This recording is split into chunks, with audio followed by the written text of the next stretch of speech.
NEET அல்லாத இளநிலை படிப்புகளுக்கு சென்டாக் இணையதளம் மூலம் இதுவரை 7250க்கும் மேற்பட்டோர் விண்ணப்பம். 10 மற்றும் 12ஆம் வகுப்பில் தேர்ச்சி பெற்ற மாணவர்களுக்கு வாழை இலை போட்டு சிக்கன் பிரியாணியுடன் ரூபாய் 2000 வழங்கிய பாஜக பிரமுகர். புதுச்சேரியில் நீட் அல்லாத இளநிலை படிப்புகளுக்கு சென்டாக் இணையதளம் மூலம் கடந்த 11 நாட்களில் 7250க்கும் மேற்பட்டோர் விண்ணப்பித்துள்ளதாக அதிகாரிகள் தெரிவித்துள்ளனர். புதுவை மாநிலத்தில் நீட் அல்லாத இளநிலை படிப்புகளுக்கான பொறியியல், வேளாண்மை, மருத்துவம் சார்ந்த துணை படிப்புகள், சட்ட படிப்புகளுக்கான BLL உள்ளவற்றுக்கு சென்டாக் மூலம் விண்ணப்பித்து கலந்தாய்வு மூலம் கல்லூரி மற்றும் படிப்பின் துறைகளை தேர்வு செய்து சேரும் நடைமுறை உள்ளது. நிகழாண்டில் 2024 சென்டாக் மூலம் நீட் அல்லாத இளநிலை படிப்புகளுக்கான விண்ணப்பம் கடந்த 8ஆம் தேதி முதல் பெறப்பட்டு வருகிறது. வரும் 22ஆம் தேதி விண்ணப்பிக்க கடைசி நாள் என அறிவிக்கப்பட்ட நிலையில் அந்த கடைசி தேதியை மேலும் நீட்டிக்க வேண்டும் என்ற கோரிக்கை எழுந்துள்ளது. இந்த நிலையில் மே 18 கடந்த 11 நாட்களில் 10,000க்கும் மேற்பட்டோர் சென்டாக் இணையதளத்தில் கல்லூரிகளில் சேர்வதற்கான விண்ணப்பம் பெற பதிவு செய்துள்ளனர். இவர்களில் 7250 மாணவ மாணவிகள் தங்களுக்குரிய படிப்புகளுக்கான விண்ணப்பத்தை பதிவிறக்கம் செய்து அதை நிறைவு செய்து விண்ணப்பித்துள்ளனர். நீட் தேர்வு முடிவுகள் மற்றும் நீட் அடிப்படையில் மருத்துவ கல்விக்கு விண்ணப்பிக்கும் மாணவர்களுக்காக சென்டாக் விண்ணப்பிக்கும் தேதியை நீட்டிக்க வேண்டும் என்ற கோரிக்கை எழுந்துள்ளது. இதையடுத்து வரும் 22ஆம் தேதிக்கு பிறகு விண்ணப்ப தேதி நீட்டிக்கப்பட்டால் விண்ணப்பிப்பவர்களது எண்ணிக்கையும் அதிகரிக்க வாய்ப்புள்ளதாக சென்டாக் அதிகாரிகள் தெரிவித்துள்ளனர். திருபுவனை தொகுதி அரசு பள்ளியில் படித்து 10 மற்றும் 12ஆம் வகுப்பில் தேர்ச்சி பெற்று சாதித்த மாணவ மாணவிகளுக்கு தலைவாழை இலை போட்டு சிக்கன் பிரியாணியுடன் தலா 2000 ரூபாய் பரிசு வழங்கி பூங்கொத்து கொடுத்து பாஜக பிரமுகர் பத்மாவதி மணிகண்டன் பாராட்டினார். புதுச்சேரி தொழிலதிபரும் திருபுவனை தொகுதி பாஜக பிரமுகருமான சமூக சேவகி பத்மாவதி மணிகண்டன் புதுச்சேரி மாநில ஏழை எளிய மக்கள், மாணவ மாணவிகள், விவசாயிகள், தொண்டு நிறுவனங்கள் என பலதரப்பட்ட மக்களுக்கு நிதியுதவி மற்றும் நலத்திட்ட உதவிகளை வழங்கி வருகிறார். மேலும் கஞ்சா, போதையில்லாத புதுச்சேரியை உருவாக்கிட வேண்டும், குற்றமில்லா தலைமுறையை உருவாக்க வழிகாட்டிடும் வகையில் இளைஞர்களை போதையிலிருந்து மீட்டெடுக்க காவல்துறையுடன் நாம் அனைவரும் கைகோர்ப்போம் என விழிப்புணர்வு பிரசாரங்களையும் மேற்கொண்டு வருகிறார். எதிர்கால தலைமுறையான இளைஞர்களை போதையிலிருந்து மீட்டெடுக்க வேண்டும் என்ற ஒரே குறிக்கோளுடன் செயல்பட்டு வரும் பாஜக பிரமுகர் பத்மாவதி மணிகண்டன் தமிழர்களின் பாரம்பரிய விளையாட்டுகளை கிராமப்புற இளைஞர்களுக்கு பயிற்றுவித்து அவர்களை மனதளவிலும் உடல் அளவிலும் வலிமைப்படுத்தி வருகிறார். சமூகத்தின் மீது அக்கறை கொண்ட பல்வேறு சேவைகளை செய்து வரும் இவர் பள்ளி மாணவ மாணவிகளையும் நன்றாக படிக்கும் வகையில் ஊக்கப்படுத்தி வருகிறார். இந்த நிலையில் திருபுவனை தொகுதிக்குட்பட்ட அரசு பள்ளிகளில் படித்த 10 மற்றும் 12ஆம் வகுப்புகளில் தேர்ச்சி பெற்ற மாணவர்களை ஊக்கப்படுத்தவும் மேலும் அவர்களுக்கு புதிய வழிகாட்டியை ஏற்படுத்தும் வகையில் இன்று மாணவ மாணவிகளுக்கு பாராட்டு விழா திருவாண்டர் கோவிலில் நடைபெற்றது. பாஜக தலைவர்களின் ஆசியோடும் பாஜக சட்டமன்ற உறுப்பினர் கல்யாணசுந்தரம் வழிகாட்டுதலோடு நடைபெற்ற மாணவர்களுக்கான பாராட்டு விழாவில் திருபுவனை தொகுதியைச் சேர்ந்த 10 மற்றும் 12ஆம் வகுப்பு தேர்வில் வெற்றி பெற்ற அரசு பள்ளி மாணவ மாணவிகள், பெற்றோர்கள் என 100க்கும் மேற்பட்டவர்கள் கலந்து கொண்டனர். அரசு பள்ளியில் படித்து சாதித்த மாணவ மாணவிகளை மேலும் சாதிக்க வேண்டும் என்று ஊக்கப்படுத்தும் வகையில் அவர்களுக்கு சால்வை அணிவித்தும் பூங்கொத்துக்கள் கொடுத்தும் தலா 2000 ரூபாய் பரிசாக வழங்கி தொழிலதிபரும் பாஜக பிரமுகருமான பத்மாவதி மணிகண்டன் கௌரவப்படுத்தினார். தொடர்ந்து அவர்களுக்கு தலைவாழை இலை போட்டு முட்டை, சிக்கன் 65உடன் சிக்கன் பிரியாணியை பரிமாறினார். இதனை சாப்பிட்ட மாணவ மாணவிகள் மற்றும் பெற்றோர்கள் வயிறார உண்டு பாஜக பிரமுகர் தொழிலதிபருமான பத்மாவதி மணிகண்டனுக்கு மனதார நன்றியை தெரிவித்தனர். இந்த நிகழ்ச்சியில் ஊர் பொதுமக்கள், கட்சி நிர்வாகிகள் என அனைவரும் திரளாக கலந்து கொண்டனர். திருநள்ளாறில் உள்ள தர்பாரணேஸ்வர் சுவாமி ஆலயத்தில் பிரம்மோற்சவ விழா திருத்தேரோட்டம் இன்று காலை விமர்சையாக தொடங்கியது. காரைக்கால் அடுத்த திருநள்ளாறில் உள்ள தர்பாரணேஸ்வரர் சுவாமி ஆலயத்தில் பிரம்மோற்சவ விழா திருத்தேரோட்டம் இன்று காலை விமர்சையாக தொடங்கியது. முன்னதாக செண்பக தியாகராஜர் உன்மத்த நடனமாடி திருத்தேருக்கு எழுந்தருளினார். அதனைத் தொடர்ந்து அம்பாள், விநாயகர், சுப்பிரமணியர் மற்றும் சண்டிகேஸ்வரர் என 5 தேர்களை பக்தர்கள் வடம் பிடித்து இழுத்தனர். இதில் ஏராளமான பக்தர்கள் கலந்து கொண்டு சுவாமி தரிசனம் செய்தனர். தொடர் மின்வெட்டை கண்டித்து தமிழ்நாடு தௌஹீத் ஜமாத் சார்பில் கோட்டக்குப்பம் நகராட்சி எதிரே கண்டன ஆர்ப்பாட்டம் நடைபெற்றது. புதுச்சேரி அடுத்த கோட்டக்குப்பம் நகராட்சிக்கு உட்பட்ட பகுதியில் நிலவி வரும் தொடர் மின்வெட்டை கண்டித்தும் சீரான மின்சாரத்தை வழங்க கோரியும் இப்பகுதியில் துணை மின் நிலையம் அமைக்க வேண்டும், குடிநீர் பிரச்சனையை சரி செய்ய வேண்டும் என பலமுறை நகராட்சியிடம் புகார் கொடுத்தும் இதுவரை நடவடிக்கை எடுக்காத கோட்டக்குப்பம் நகராட்சி மற்றும் தமிழக அரசை கண்டித்தும் தொகுதி சட்டமன்ற உறுப்பினரை கண்டித்தும் தமிழ்நாடு ஜவுஹித் ஜமாத் சார்பில் கோட்டக்குப்பம் நகராட்சி எதிரே கண்டன ஆர்ப்பாட்டம் நடைபெற்றது. ஆர்ப்பாட்டத்தில் அப்பகுதியைச் சேர்ந்த இஸ்லாமிய ஆண்கள், பெண்கள், குழந்தைகள் என 200க்கும் மேற்பட்டோர் கலந்து கொண்டு கோட்டக்குப்பம் நகராட்சியை கண்டித்தும் அதிகாரிகளை கண்டித்தும் கண்டன கோஷங்களை எழுப்பினர். புதுச்சேரியில் ஆன்லைன் ட்ரேடிங் மூலம் பணம் சம்பாதிக்கலாம் என கூறி பெண்ணிடம் 9,23,000 ரூபாய் மோசடி செய்த நபரை போலீசார் தேடி வருகின்றனர். புதுச்சேரியை சேர்ந்தவர் துர்கா தேவி. இவரை மொபைல் போன் மூலம் தொடர்பு கொண்ட நபர் ஆன்லைன் ட்ரேடிங் மூலம் அதிக பணம் சம்பாதிக்கலாம் என கூறினார். அதை நம்பி அவர் 9,23,000 ரூபாய் முதலீடு செய்து ஏமாந்தார். மேலும் தனியார் நிறுவனத்தில் பணிபுரியும் பெண் ஒருவரின் போட்டோவை ஆபாசமாக சித்தரித்த மர்ம நபர் ஒருவர் இன்ஸ்டாகிராமில் வெளியிட்டார். இதுகுறித்து இரு பெண்களும் கொடுத்த புகாரின் பேரில் சைபர் கிரைம் போலீசார் வழக்கு பதிந்து மர்ம நபர்களை தேடி வருகின்றனர். மறைந்த முன்னாள் சட்டமன்ற உறுப்பினர் ஜெயமூர்த்தியின் 3ஆம் ஆண்டு நினைவு தினத்தை முன்னிட்டு அரியாங்குப்பம் தொகுதியின் பல்வேறு இடங்களில் அஞ்சலி செலுத்தப்பட்டு பல்வேறு நலத்திட்ட உதவிகள் மற்றும் அன்னதானம் வழங்கப்பட்டது. புதுச்சேரி அரியாங்குப்பம் தொகுதியின் மறைந்த முன்னாள் சட்டமன்ற உறுப்பினர் ஜெயமூர்த்தியின் 3ஆம் ஆண்டு நினைவு தினத்தை முன்னிட்டு காங்கிரஸ் மாநில செயற்குழு உறுப்பினர் விஜயலட்சுமி ஜெயமூர்த்தி தலைமையில் அவரது இல்லத்தில் அலங்கரித்து வைக்கப்பட்டிருந்த அவரது திருவுருவப் படத்திற்கு மாலை அணிவித்து மலர் தூவி அஞ்சலி செலுத்தப்பட்ட ஏழை எளியவர்களுக்கு காலை உணவு வழங்கப்பட்டது. அதனைத் தொடர்ந்து காக்கையன் தோப்பு, RKR நகர், அரியாங்குப்பம் உள்ளிட்ட பல்வேறு பகுதிகளில் அலங்கரித்து வைக்கப்பட்டிருந்த அவரது திருவுருவப் படத்திற்கு காங்கிரஸ் மாநில செயற்குழு உறுப்பினரும் அவரது துணைவியாருமான விஜயலட்சுமி ஜெயமூர்த்தி சிறப்பு அழைப்பாளராக தலைமை ஏற்று கலந்து கொண்டு மலர் தூவி அஞ்சலி செலுத்தி அன்னதானம் உள்ளிட்ட நலத்திட்ட உதவிகளை வழங்கினார்.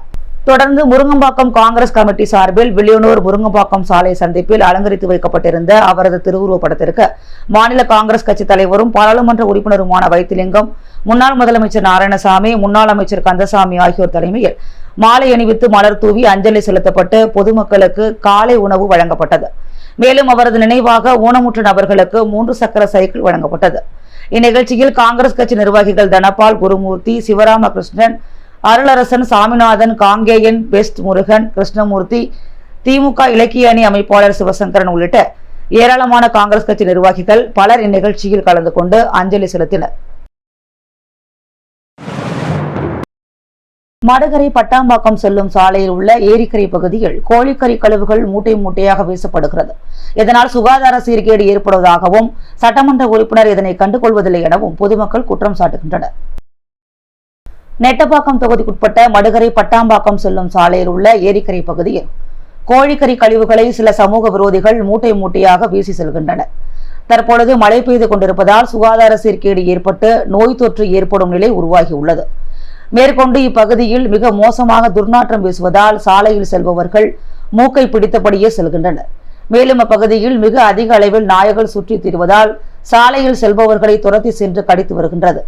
அப்பகுதியில் பயணம் செய்பவர்கள் அச்சத்துடனே செல்கின்றனர். பல மாதங்களாக இப்பகுதியில் இந்த பிரச்சனை சரி செய்யப்படாமல் இருந்து வருகிறது. அப்பகுதியில் குடியிருப்பவர்களும் துர்நாற்றத்திலேயே வாழ்ந்து வருவதாக வருத்தத்துடன் தெரிவித்துள்ளனர். இது தொடர்பாக தொகுதியின் சட்டமன்ற உறுப்பினரிடம் பலமுறை தகவல் தெரிவித்தும் கண்டுகொள்ளாமல் இருப்பதாக பொதுமக்கள் குற்றம் சாட்டி வருகின்றனர். மேலும் இதுகுறித்து அப்பகுதியைச் சேர்ந்த பொதுமக்கள் மற்றும் வியாபாரி சங்க தலைவர் சொக்கலிங்கம் ஆகியோர் கூறுகையில், இறைச்சி கழிவுகளை கொட்டுவதால் அப்பகுதியை கடந்து செல்ல முடியவில்லை என்றும், நாய்கள் பல பொதுமக்களை துரத்தி கடிக்க வருவதாகவும் இதுகுறித்து நடவடிக்கை எடுக்க வேண்டும் என்றும் வேண்டுகோள் விடுத்துள்ளனர்.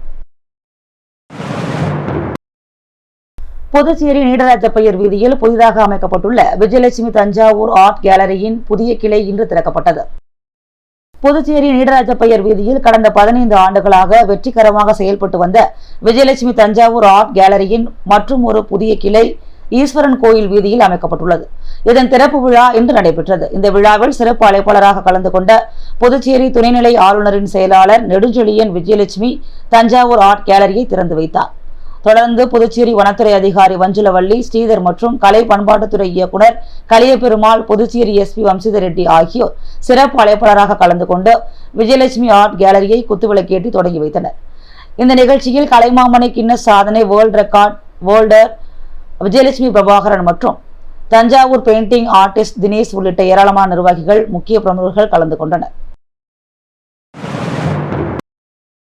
அருள்மிகு ஸ்ரீ உலகமுத்து மாரியம்மன் மற்றும் யோகமுத்து மாரியம்மன் ஆலய உற்சவ விழாவையொட்டி நடைபெற்ற தேர்பவனியில் சட்டமன்ற உறுப்பினர் நேரு உள்ளிட்ட திரளான பக்தர்கள் கலந்து கொண்டு சுவாமியை வழிபட்டனர். புதுச்சேரி பாரதிபுரம் கோவிந்தசாலை பகுதியில் அமைந்துள்ள அருள்மிகு ஸ்ரீ உலகமுத்து மாரியம்மன் மற்றும் யோகமுத்து மாரியம்மன் ஆலய உற்சவ விழா கடந்த திங்கட்கிழமை முதல் தொடங்கி நடைபெற்று வருகிறது. தொடர்ந்து ஒவ்வொரு நாளும் சுவாமிக்கு சிறப்பு அபிஷேகம் நடைபெற்று மகா தீபாராதனை காண்பிக்கப்பட்டு வந்தது. தொடர்ந்து வெள்ளிக்கிழமை சக்தி கரகம் புறப்பட்டு சாகை வாழ்த்தல் நிகழ்ச்சி நடைபெற்று அதையடுத்து இரவு கும்பல் படைத்தல் விழாவும் நடைபெற்றது. தொடர்ந்து நேற்று இரவு மின் அலங்காரத்துடன் அம்மன் திருத்தேர் வீதி உலா நடைபெற்றது. இதில் சிறப்பு விருந்தினராக உருளையன்பேட்டை சட்டமன்ற உறுப்பினர் நேரு கலந்து கொண்டு சுவாமியை வழிபட்டார். தொடர்ந்து அம்மனுக்கு மகா தீபாராதனை காண்பிக்கப்பட்டது. இதில் திரளான பக்தர்கள் கலந்து கொண்டு சுவாமியை வழிபட்டனர். இதற்கான ஏற்பாடுகளை ஊர் பொதுமக்கள், ஆலய நிர்வாகிகள் மற்றும் இளைஞர்கள் சிறப்பாக செய்திருந்தனர். புதுச்சேரியில் திட்டமிடல் இல்லாத சான்றிதழ் வழங்கும் சிறப்பு முகாம்களால் மாணவர்கள், பெற்றோர்கள் அழைக்க வைக்கப்பட்டு வருகின்றனர் என சட்டமன்ற உறுப்பினர் அனிபால் கென்னடி குற்றம் சாட்டியுள்ளார்.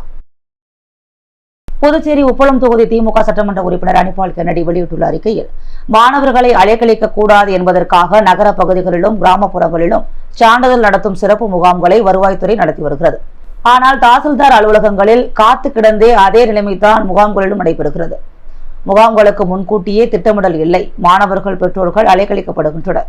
குறிப்பாக வாடகை வீடுகளை அடிக்கடி மாறி வாழும் குடியிருப்போரிடம் வருவாய்த்துறை விஏஓக்கள் நடந்து கொண்ட விதம் ஏற்றுக்கொள்ள முடியாது. 2001க்கு முன்பு புதுச்சேரியில் வாழ்ந்தவரா, சாதி சங்கத்தில் போய் சான்றிதழ் வாங்கி வா, 2 வீடுகள் மாறும்போது இடைப்பட்ட 6 மாதம் எங்கே வசித்தீர்கள் என சட்டப்படி கேள்வி கேட்பதாக நினைத்துக் கொண்டு பெற்றோர்களை கொடுமைப்படுத்துகின்றனர். இதுபோன்ற செயல்களுக்கு வருவாய்த்துறையின் முறையற்ற திட்டமிடாத இந்த முகாம்களே முழு பொறுப்பு. இதற்கு பொறுப்பேற்று அந்த துறையை நிர்வகிக்கும் கலெக்டர், உயர் அதிகாரிகள், அமைச்சர்கள், மாணவர்கள், பெற்றோர்களிடம் மன்னிப்பு கேட்க வேண்டும். காலதாமத்தை தவிர்த்து விரைந்து சான்றிதழ் வழங்க நடவடிக்கை எடுக்க வேண்டும் என்று அவர் வலியுறுத்தியுள்ளார்.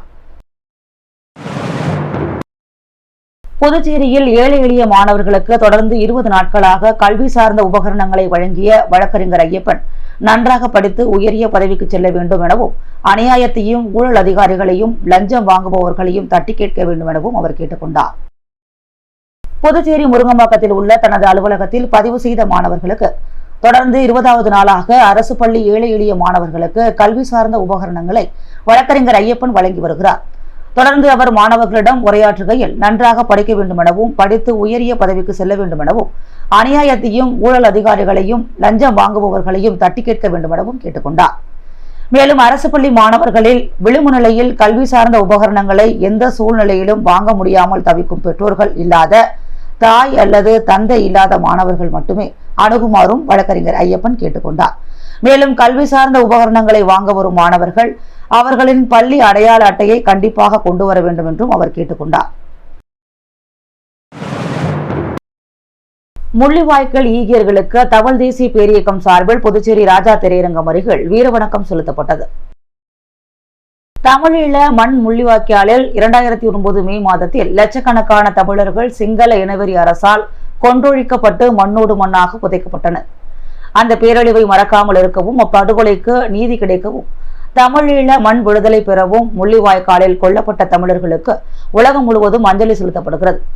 அந்த வகையில் புதுச்சேரியில் ராஜா திரையரங்கம் அருகில் முள்ளிவாய்க்கால் ஈகியருக்கு தமிழ் தேசிய பேரியக்கம் ஒருங்கிணைப்பில் மெழுகுவர்த்தி ஏற்றியும் மலர் தூவியும் அஞ்சலி செலுத்தப்பட்டது.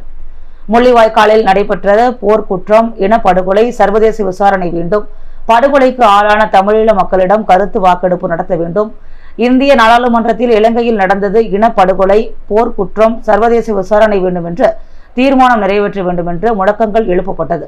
மலரஞ்சலி நிகழ்விற்கு தமிழ் தேசிய பேரியக்க புதுச்சேரி செயலாளர் வேலுரையன் என்கின்ற வேலுசாமி தலைமை தாங்கினார். தமிழ் தேசிய பேரியக்கத்தினர் தமிழன்பன், அரங்கதுரை, மோகன்தாஸ், பெர்னான்சா, ஃபாகூர் அன்பு நிலவன், பாகூர் அசோக், தரணிவேல், மகளிர் ஆயம் புதுச்சேரி செயலாளர் பிரியா, தமிழழகி ஆகியோர் முன்னிலை வகித்தனர். நாம் தமிழர் கட்சி புதுச்சேரி மாநில பொருளாளர் இளங்கோவன், நாம் தமிழர் மதியழகன், தொழிற்சங்க தலைவர் ரமேஷ், புதுவை தமிழ் எழுத்தாளர் கழக செயலாளர் புதுவை தமிழ் நெஞ்சன், புதுச்சேரி தன்னுரிமை கழக தலைவர் சடகோபன், தமிழ் சிறகம் செயலர் சுகுமாரன், தமிழின உணர்வாளர் கார்த்திகேயன், பொதுமக்கள் உள்ளிட்டோர் ஈகியருக்கு அஞ்சலி செலுத்தினர். அரியாங்குப்பம் தொகுதியின் மறைந்த முன்னாள் சட்டமன்ற உறுப்பினர் ஜெயமூர்த்தியின் 3ஆம் ஆண்டு நினைவஞ்சலி திமுக தலைமை பொதுக்குழு உறுப்பினர் கோபாலகிருஷ்ணன் தலைமையில் நடைபெற்றது.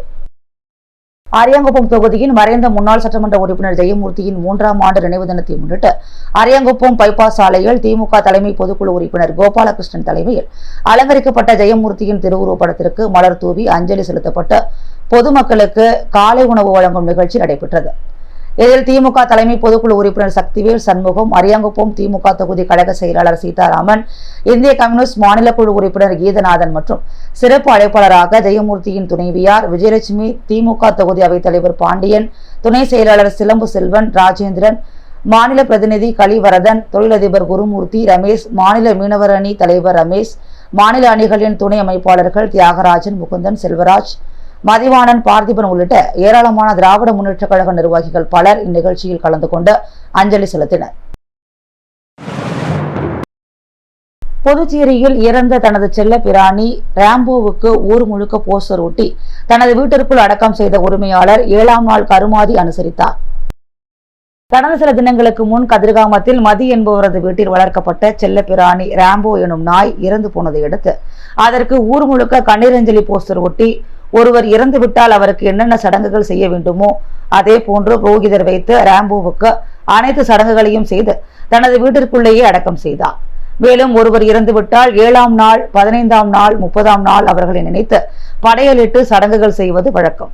அந்த வகையில் 7ஆம் நாள் சடங்கினை உரிமையாளர் இறந்த ராம்போவுக்கு படையலிட்டு பூஜை செய்தார். தொடர்ந்து செய்தியாளரை சந்தித்த உரிமையாளர், புதுச்சேரியில் உள்ள கால்நடை மருத்துவமனை முறையான பராமரிப்பு இல்லாமல், மருத்துவர்கள் இல்லாமல் உள்ளது. நோய்வாய்ப்பட்டு விலங்குகளை அனுமதித்தால் சரியான சிகிச்சை அளிப்பதில்லை. மேலும் அங்கு மருத்துவ மாணவர்களே மருத்துவம் பார்க்கிறதால் பல்வேறு விலங்குகள் உயிரிழக்கிறது. மருத்துவர்கள் பொதுமக்கள் சிரமத்திற்கு உள்ளாகின்றனர். இதனை அரசு கண்டு கொண்டு உடனடியாக நடவடிக்கை எடுக்க வேண்டும் என வேண்டுகோள் விடுத்தார். புதுச்சேரி தொழிலாளர் வருங்கால வைப்பு நிதி அமைப்பு மண்டல அலுவலகம் சார்பில் சிறப்பு கூட்டம் நடைபெற்றது.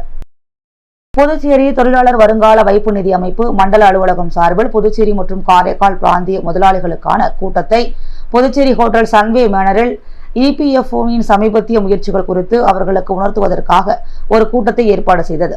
கூட்டத்திற்கு கூடுதல் மத்திய பிஎஃப் ஆணையர் சென்னை மற்றும் புதுச்சேரி ஸ்ரீ பங்கஜ் தலைமை வகித்தார்.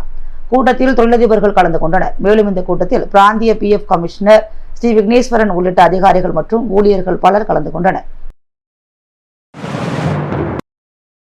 நாவர்குளம் ஸ்ரீ கற்பக விநாயகர் கோவில் 7ஆம் ஆண்டு விழா அபிஷேக ஆராதனையுடன் வெகு விமர்சையாக நடைபெற்றது. புதுச்சேரி மாநிலம் காலாப்பட்டு சட்டமன்ற தொகுதி நாவர்குளம் பெசன்ட் நகர் ஸ்ரீ கற்பக விநாயகர் கோவில் 7ஆம் ஆண்டு விழா இன்று அபிஷேக ஆராதனையுடன் சிறப்பாக நடைபெற்றது. தொடர்ந்து கற்பக விநாயகருக்கு கும்பாபிஷேக விழா நடைபெற்று மகா தீபாராதனை காண்பிக்கப்பட்டது. இதில் திரளான பக்தர்கள் கலந்து கொண்டு சுவாமியை வழிபட்டனர். விழாவிற்கு கோவில் தலைவர், புதுச்சேரி பிரதேச காங்கிரஸ் கமிட்டி தொழில் முனைவோர் பிரிவு சேர்மன் சுகுமார் குடும்பத்தினருடன் கலந்து கொண்டு இதற்கான ஏற்பாடுகளை செய்திருந்தார். உடன் கோவில் நிர்வாகிகள் விஸ்வநாதன், விஜயராகவன், ராதாகிருஷ்ணன், சந்தான கிருஷ்ணன், பிரணேஷ், வேல், பிச்சை பிள்ளை, சரவணன், சிவா, கோவிந்தராஜ், செல்வகுமார், சதேவ் கலந்து கொண்டு சிறப்பித்தனர். அன்னை தெரசா மகளிர் மற்றும் குழந்தைகள் மேம்பாட்டு அறக்கட்டளை ஏற்பாட்டில் 11வது வாரமாக பொதுமக்களுக்கு நீர்மோர் வழங்கப்பட்டது. புதுவை காமராஜர் நகர் தொகுதி ரெயின்போ நகரில் உள்ள அன்னை தெரசா மகளிர் மற்றும் குழந்தைகள் மேம்பாட்டு அறக்கட்டளை ஏற்பாட்டில் தொடர்ந்து 11வது வாரம் தொடர்ச்சியாக பொதுமக்களுக்கு நீர்மோர் வழங்கப்பட்டது. நிகழ்ச்சியில் கௌரவ தலைவர்கள் ஆனந்த பாஸ்கர், முனியன், தலைவி ராஜாத்தி, தினேஷ் மற்றும் முக்கிய பொறுப்பாளர்கள், உறுப்பினர்கள் கலந்து கொண்டனர். இதில் ஏராளமான பொதுமக்கள் கலந்து கொண்டு நீர்மோரை அருந்தினர். முத்து கோல்ட் ஹவுஸ் வழங்கும் தங்கம் மற்றும் வெள்ளி விலை நிலவரம். தங்கம் 1 கிராம் 6840 ரூபாய், வெள்ளி 1 கிராம் 94 ரூபாய் 50 காசுகள். நீட் அல்லாத இளநிலை படிப்புகளுக்கு சென்டாக் இணையதளம் மூலம் இதுவரை 7250க்கும் மேற்பட்டோர் விண்ணப்பம். 10 மற்றும் 12ஆம் வகுப்பில் தேர்ச்சி பெற்ற மாணவர்களுக்கு வாழை இலை போட்டு சிக்கன் பிரியாணியுடன் ரூபாய் 2000 வழங்கிய பாஜக பிரமுகர். சான்றிதழ் வழங்கும் சிறப்பு முகாம்களில் பெற்றோர்கள் அலைக்கழிப்பு. சட்டமன்ற உறுப்பினர் அனிபால் கென்னடி குற்றச்சாட்டு.